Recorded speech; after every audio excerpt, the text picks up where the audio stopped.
Ішкі істер министрлігінің есірткі қылмысына қарсы іс-қимыл бөлінісі бас көлік прокуратурасымен бірлесіп есірткі жеткізу арнасын жойды.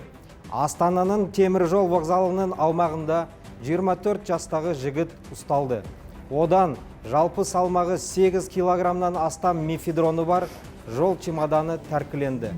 Алматыдан келген күдікті есірткіні Астанаға жасырып таратуды көздеген. Ұсталған адамның 21 жастағы сыбайласпен бірге әрекет еткені анықталды. Екінші күдікті Қарағандыда пойыздан түсіп қалған. Ол да ұсталып, одан шамамен 600 грамм синтетика тәркіленді.